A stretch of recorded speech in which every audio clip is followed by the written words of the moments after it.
সবাইকে নতুন ভিডিওতে স্বাগতম। আরেকটি ছোট্ট ভিডিও নিয়ে চলে আসলাম আপনাদের মাঝে। আশা করছি সবার ভালো লাগবে। আজকে সন্ধ্যা থেকে ব্লগটা শুরু করেছি। সন্ধ্যার নাস্তা আজকে আমার মাকে এখানে পুরি, সিঙ্গারা, তারপরে গুলগুলা এগুলো বাহির থেকে কিনে এনে দিয়েছিলাম। আর সকালবেলা আবার চলে এসেছি। সকালে হালকা পাতলা নাস্তা নিয়ে চা, বিস্কিট, ডিম সিদ্ধ এগুলো দিয়ে আমি আমার ছেলেকে নিয়ে চলে গিয়েছিলাম। আর আমার শাশুড়ি মা পরে আবার সকালে নাস্তা দিয়েছিল, সেটা তো আমি বাসায় ছিলাম না। আজকে আমার ছোট ছেলের প্রথম পরীক্ষা, দ্বিতীয় সাময়িক পরীক্ষা, সেখানে আজকে চলে যাব। সকালে হালকা পাস্তা নাস্তা দিয়ে আমি নাস্তা বানিয়ে তারপরে চলে গিয়েছিলাম।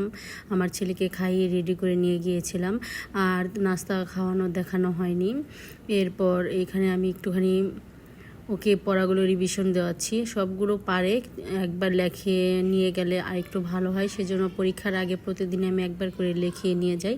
এখানে রেডি হয়ে আমরা বের হয়ে গিয়েছি। এখন 8:30 বেজে গিয়েছে। 9টা বাজে থেকে পরীক্ষা শুরু। এখন তাড়াহুড়া করে স্কুলে চলে যাচ্ছি। স্কুল তো আমাদের বাড়ির পাশেই, একবারে মাত্র 5 মিনিট সময় লাগে যেতে। আর স্কুল থেকে চলে এসেছি, পরীক্ষা শেষ হয়ে গিয়েছে। আজকে বিরিয়ানি রান্না করব, বেশ অনেকগুলো বিরিয়ানি রান্না করব। সেই জন্য মুরগি ঘরে ছিল, সেগুলো ভিজিয়ে দিয়েছি। আবার কিনে আনা হয়েছে, সেগুলো কেটে বেছে পরিষ্কার করে নিয়েছি। আর এখানে আমাদের খামার বাড়ি থেকে যে ঘরটা ভেঙে এনেছিল, ঘরটা আমাদের বাড়ির সামনে একেবারে গেটের সামনেই তোলা হবে ছোট্ট করে। ফার্মের কিন্তু বড় ছিল ঘরটা, এখন এই ঘরটা ছোট করে এখানে তোলা হচ্ছে। এই তো সবগুলো মুরগির মাংস আমি পরিষ্কার করে ধুয়ে নিয়েছি। এগুলো এখন ছোট ছোট করে কেটে নেব।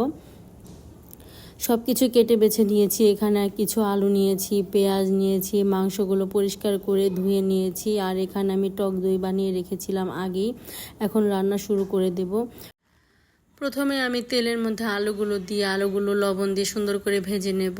আর আজকে অনেকগুলো বিরিয়ানি রান্না করব, 2 হাঁড়ি বিরিয়ানি রান্না করা হবে। আর মাংসগুলো আমি একসাথে কষিয়ে নেব, তারপর আলাদা আলাদা বিরিয়ানি রান্না করব।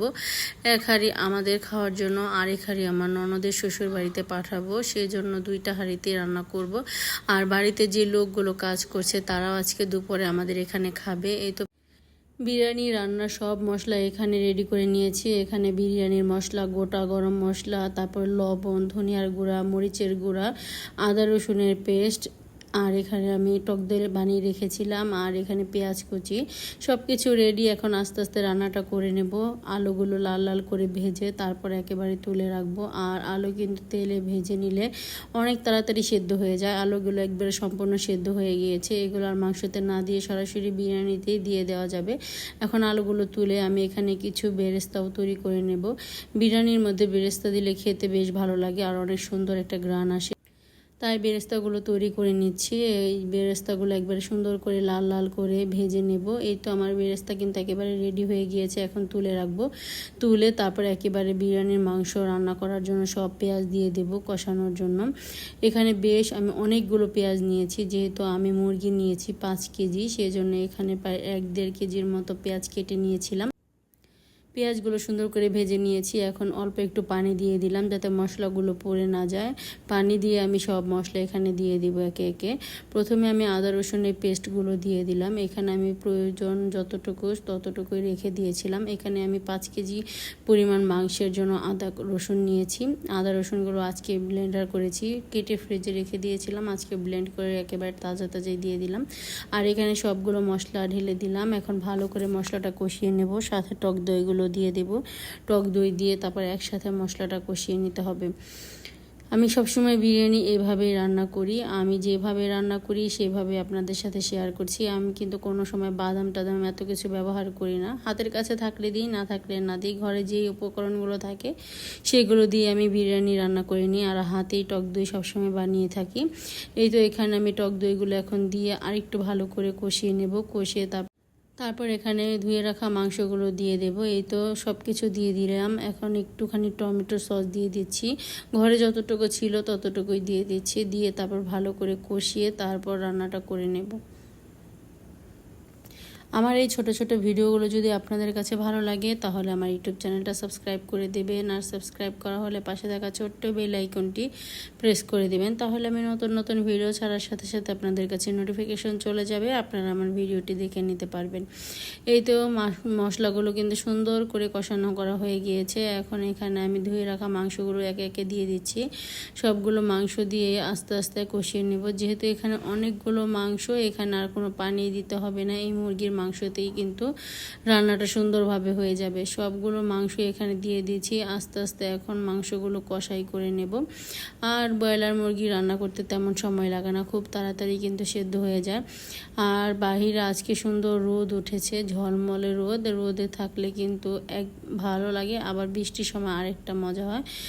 যখন যেভাবে থাকে তখন সেই সময় কিন্তু উপভোগ করা ভালো। এখানে আমি এখন পোলাওয়ের চালগুলো ধুয়ে নিচ্ছি। একটা হাঁড়িতে আমি 1 কেজি পোলাওয়ের চাল নিচ্ছি, আরেকটা হাঁড়িতে 2 কেজি পোলাওয়ের চাল নিচ্ছি।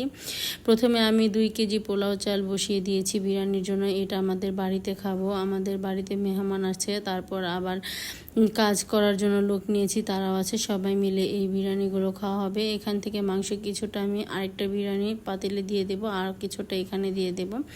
এখানে আমি সব কিছুই দিয়ে দিয়েছি, গরুর দুধ দিয়েছি, তারপর পরিমাণ মতো পানি দিয়ে দিয়েছি। এখন বলক চলে আসছে, তারপর বিরিয়ানির মাংসগুলো দিয়ে দেব, সাথে আলু দিয়ে দেব।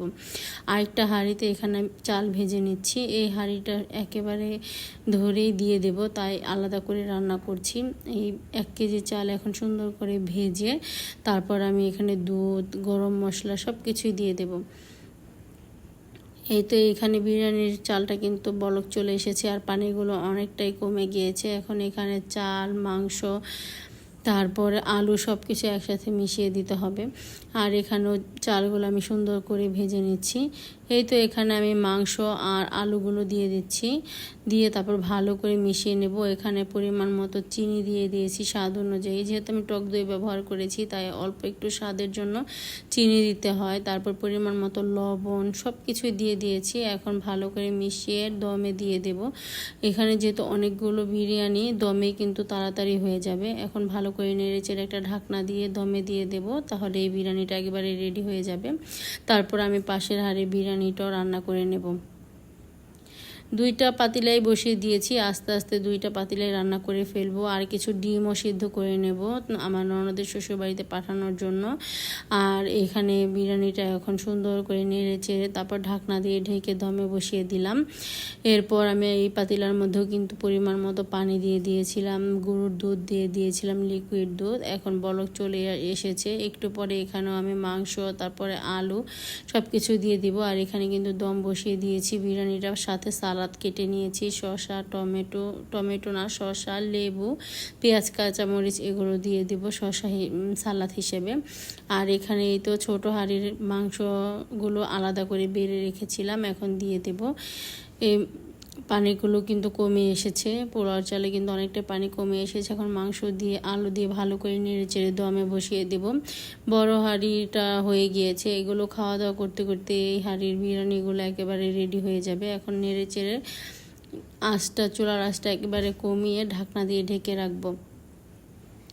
আমার রান্নাগুলো দেখতে আপনাদের কাছে কেমন লাগে অবশ্যই কমেন্ট করে জানাবেন। আপনাদের সুন্দর সুন্দর কমেন্ট দেখলে কিন্তু আমি কাজ করার আরও অনেক বেশি উৎসাহ পাই।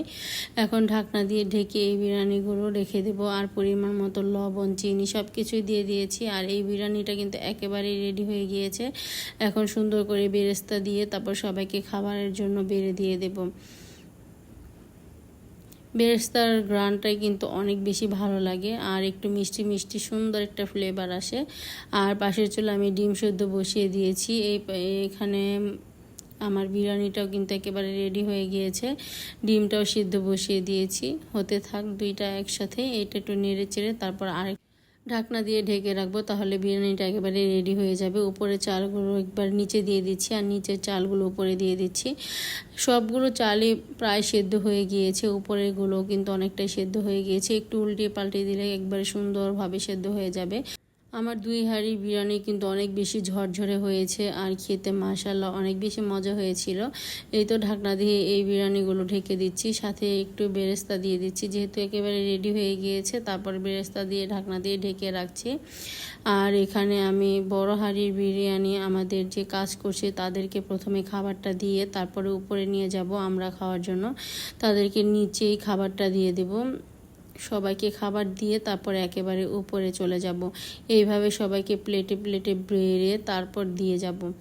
সবাই এখানে খাবে, আপনাদের ভাইয়াও কিন্তু এখানে খেয়ে নেবে। আর বাচ্চাদের উপরে খাবার দিয়ে দিয়েছিলাম। সবার খাওয়া দাওয়া শেষ, আমি অনেকটা ক্লান্ত হয়ে গিয়েছিলাম, একটু রেস্ট নিয়ে তারপর আমিও বসে পড়েছি এখানে খাবার খেতে। বিরিয়ানিটা অনেক বেশি মজা হয়েছিল, সাথে লেবু, পেঁয়াজ আর শসা দিয়ে অনেক মজা করে খাবারটা খেয়ে নিচ্ছি। অনেক বেশি মজা হয়েছিল আজকের এই খাবারটা। দেখতেই বুঝতে পারছেন বিরিয়ানিটা দেখতে যত লোভনীয় হয়েছে, খেতে কিন্তু আরও বেশি মজা হয়েছিল। আজকের ব্লগটা এ পর্যন্তই। আগামী ব্লগ দেখার আমন্ত্রণ জানিয়ে আজকের মতো এখানেই বিদায় নিচ্ছি। সবাই সুস্থ থাকবেন, ভালো থাকবেন। আল্লাহ হাফিজ। আসসালামু আলাইকুম।